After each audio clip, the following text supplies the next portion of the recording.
My water tank finally arrived. I ordered it from Class A Custom in Elkhart, Indiana, off eBay. Guaranteed delivery of Monday the 7th. It's Tuesday the 8th. But I guess that's not bad, one day late. So, we're going to put a water tank in. That's cool. I'll be back. Okay, so it's a 13-gallon water tank. And right there is where it was planned to go. And it can either sit this way or it can sit this way. Now, there's advantages to both, and I'm trying to decide. It's not a lot of drop from the inlet there to where I would put the fill on the outside and keep it below the countertop. I don't like that. But I do like that it would sit right there on that shelf without any other support. I can just put some pieces up the side of it to hold it on there, and we're good to go.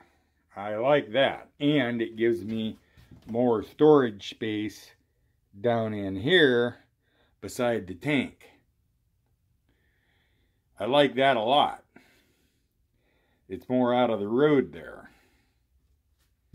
But again, there's not much drop to fill it. I'm going to look at another option here and I'll be back. Okay, so there's the fill cup that goes on the mounts on the outside to fill the water tank. And I've discovered it just happens to be the same diameter as a cat food can, the hole.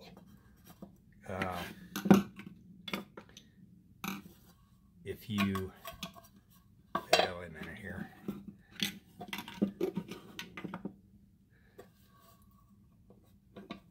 That's going to be about right.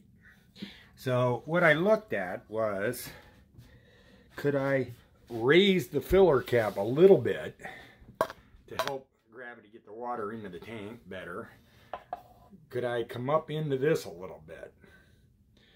And I don't see any huge reason I can't, as long as I leave enough here that can support the countertop. And that whole board's glued, panel glued to the wall, so that's going to make it like 3 inches higher than the inlet of the tank. And I really like it sitting up on the ledge like that the best. So I guess I'm going to chance that and make that happen. Hope I'm not making a mistake. You know, one thing, one big risk of having it not a lot of drop is that when you're traveling and water's sloshing, it'll slop out. But it's going to slop out on the outside if it slops. And my real intention is, more than likely, I'll just drain the tank anyway. Unless we're headed someplace from home to boondock, I'll fill it at home. But otherwise, for the most part, I'll travel with that empty. Why haul that extra weight and have it sloshing around and all that? So that's my thought. I hope I don't regret that, but that's my plan. I think I'm going to run to the store, probably take the tank with me, and get a whole bunch of fittings and pipe and clamps, and then I'll be back with you. Okay, so that's a nice snug fit. Now, I got to put some kind of a block on the front, so if I stop fast, it can't shift forward. I'll be back. Okay, so I pulled the tank back out of there, and I'm headed to the store for fittings. See you soon. Okay, so I got a whole bunch of pieces parts to go with my tank. Hopefully, I got everything I need. We'll see. We got the goodies. Well, don't get, no. All right, so that'll be the water supply line going to the pump. 12-volt water pump. Teflon tape on it. And then you have to cut out the big ones. So I cut it out. And now I'll put a fitting on for that. And that'll be the water filler. And then this one over here, the small one's already open. That one will be the vent line to the water fill cup. I'll be back. Okay, all the fittings are in. That bottom big one, of course, is still closed off. That's what I cut out of the upper one. Little plug there. That'll stay closed off. That'll be to the pump. And then I'm going to put a T in the line. And that'll also be, I got a little shut off that'll go with the one leg of the T. And that'll be the drain when I want to empty the tank without having to run the whole pump dry. So all the fittings are in it and it's mounted in place. Probably gonna call it a day here pretty quick. Just got back from Menards and got all the fittings and everything. And I don't want to rush cutting holes in the wall and putting that filler cup in, and probably do it tomorrow when I'm all fresh and awake. So I'll see you then. You have a good night. Good morning. Okay, so let's cut a hole in the side of the camper. What I did was drill a center hole from the inside to mark where everything was supposed to be, and then I come outside here and I drew a circle around my cat food can. Now I'll connect the dots here and make a bigger hole. So a little duct tape to protect the siding there from scratches, and I'll cut that circle like that. At Menards they had putty tape, but it was like $5 a roll for 10 feet or something. Or for $2 they had this brick in the electrical department that says seals conduit against drafts, moisture, water, non-hardening. So anyway, it's kind of a roll your own, and I'm a cheapskate, so I'm rolling my own. So we put putty around here. Now I'm going to put a piece of hose on this and clamp it before I put that in the hole and screw that flange into place. So I get some hose on there and I'll get outside and get that screwed on, and I'll show you what the finished thing looks like. Okay, so I'll clean where the putty used out a little bit. I'll cut that all off there. And then the duct tape left residue on the siding, I'll clean that off a little paint thinner, and then we'll go inside and work on it in there. Be back. Okay, there you go. That looks a little better. And we're going inside now, where it's warm. It's freezing out here. Okay, now we got to make that drain up. I'll be back. Good morning. So this morning we're going to put the water pump in. Yeah, I went to the RV show on Friday hoping to find a pump, and none of the vendors there had a pump with them. So Saturday, the next day, I ordered a pump and some tubing and a filter off Amazon. That was Saturday evening at 7. It's Monday and it's out for delivery, so we're going to have it today. So I happen to have some of this 14 gauge wire left from another project, and I'm stretching that out and getting ready to run the wire that'll power the pump. So I have it already in place when the pump gets here. It'll be noon or so till the mail comes. It's being delivered USPS. So we're going to get this wire ready, and we'll be ready for the pump when it gets here. I ran the wire through the cabinets and wire tied it in there to the Romex that supplies the outlets, and through there and into the cavity under the bed. And the battery will sit up in a battery box on that ledge. Maybe 2 6-volt. Not sure exactly what I'm going to do there yet, but anyway, so the wire's into the cavity and ready to go. Okay, amazing. The water tank took 8 days to get here from, I think, Kentucky. This was Amazon, my water pump and tubing and filter and miscellaneous. And I ordered it Saturday and it's here Monday off Amazon. Oh boy, here we go. So there's the new water pump. I got the cheaper one. I got that for like $16 off Amazon. And yeah, I would have loved to have had the SureFlow, but they're $70, $80, and I just don't see it. So anyway, I touched that on the truck battery and make sure it ran for about 2 seconds. It does. There's a filter for it. That'll go on the between the tank and the pump, so nothing nasty can get sucked into the pump. And I got 3/8 tubing I ordered with it because it's got 3/8 fittings on the pump and the filter.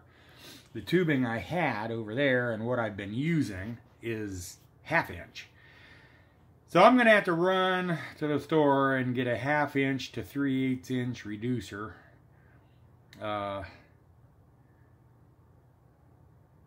But I think, oh, that and a switch. I want to get a switch. This pump shuts off automatically when you're not running water, but I want a switch to shut it off, to leave it off, to make sure it can't run. So I'll need a switch and maybe some wire connectors and, oh, more hose clamps. I'll need some small little 3/8 clamps. And I think that's about it, and then I'll be back here in a few minutes. I started doing the water supply and drain now. Hopefully you can see that. The water supply comes out of the tank here, clear tubing here, there's a T here, and then off of this T I reduced to 3/8 because the shutoff valve is 3/8, and I'll have to reduce 3/8 here because the filter and the pump are 3/8. So I already had these other fittings, and when I discovered that everything else was 3/8, I just grabbed 2 reducers real quick, and it made it easy to continue on. So the next thing we're going to do, I put together an assembly here.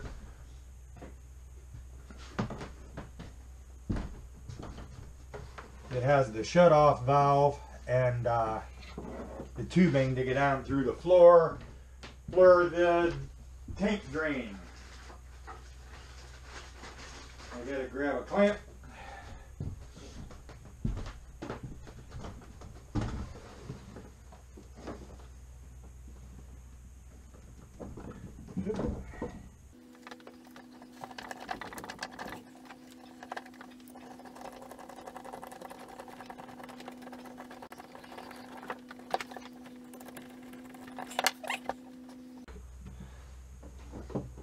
And I already have the hole in the floor. Put the tubing down through it. And we'll put a couple straps on there and hold that all in place. Actually, I think I'm going to wait to put straps on it until I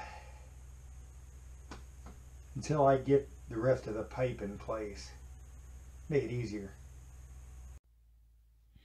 I mounted the filter on the side of the pump. I'm going to put the pump on the wall so that it doesn't take up any more space for storage under the cabinets than necessary.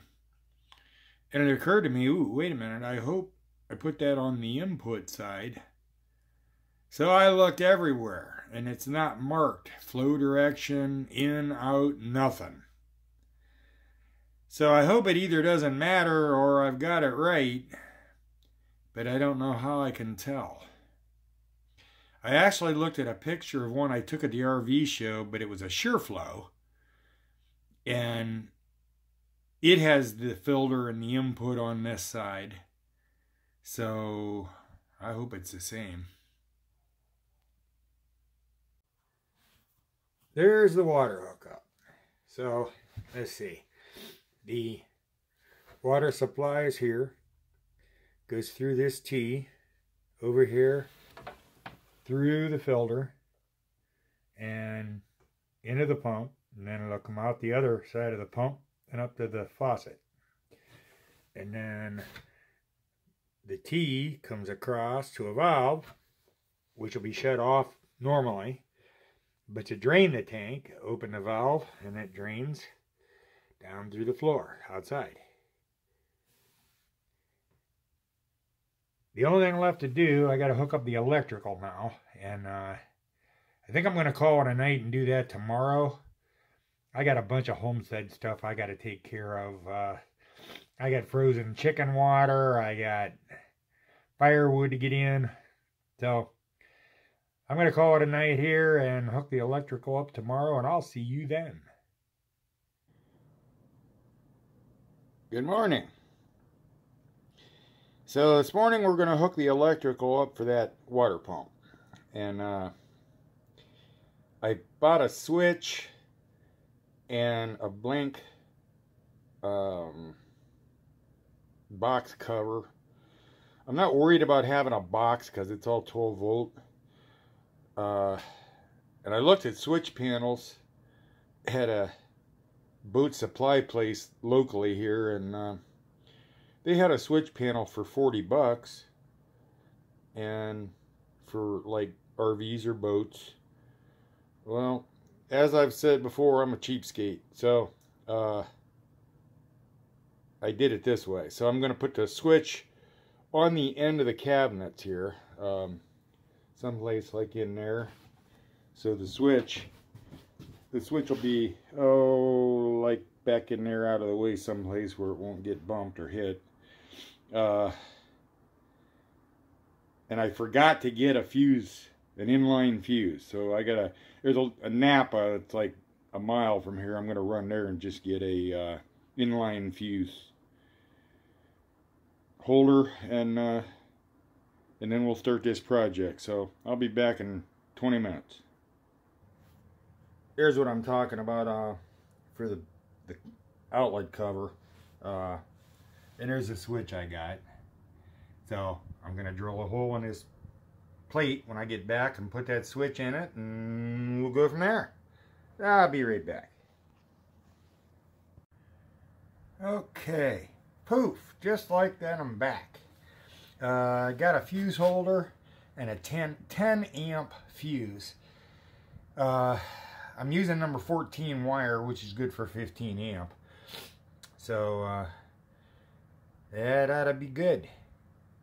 I'm going to drill that plate, and I think I'm going to drill it off center so I have room for another switch on there if I want it later on for some reason.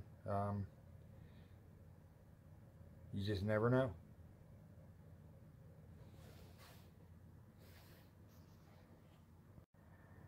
Alright, so there's the switch plate is drilled, and I decided to paint it black. I just thought it'd look a little better.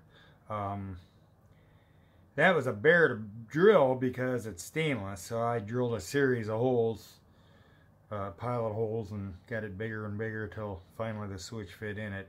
And I decided to put it right in the middle because there's room on each side of it for another switch, so that I can put 3 switches on there if I come up with a need for them. And if I don't, it'll look better in the middle. So there you have it. Be back.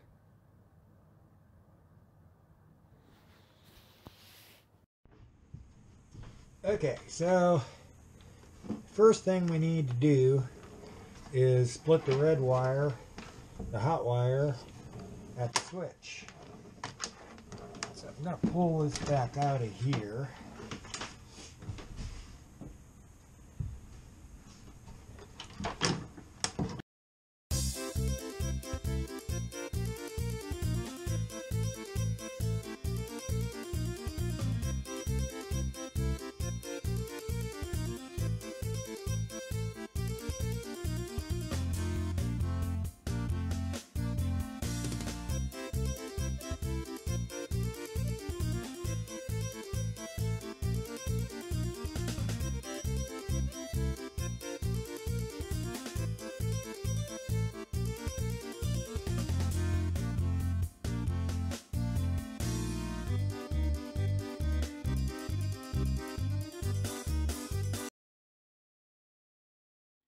There's the switch mounted.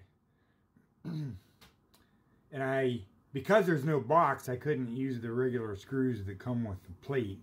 So I used a couple little machine screws with nuts on the back to hold the plate on, and switch is mounted to the plate, and we're good to go there. Now I just gotta fasten these wires down, neaten them up, and connect the other end of the red wire to the pump. Be back.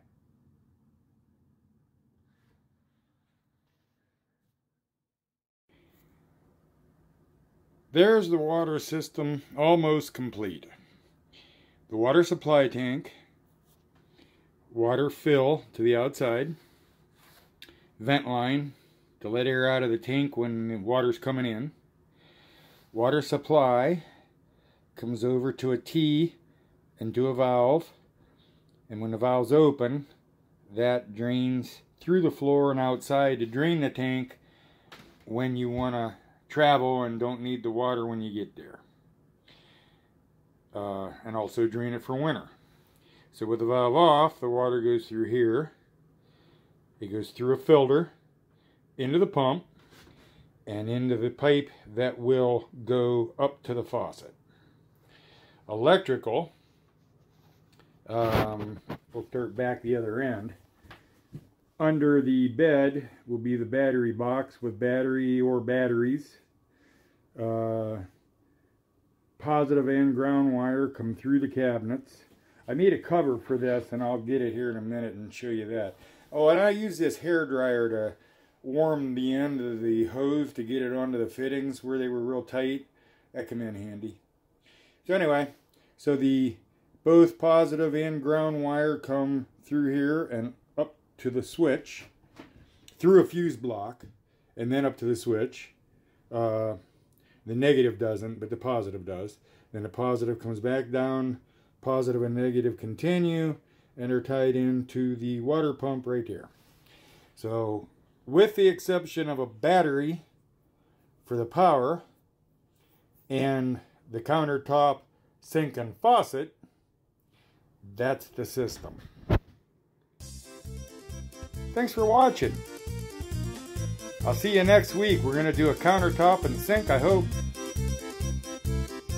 And if you like the videos, please subscribe and give a thumbs up. I really appreciate that.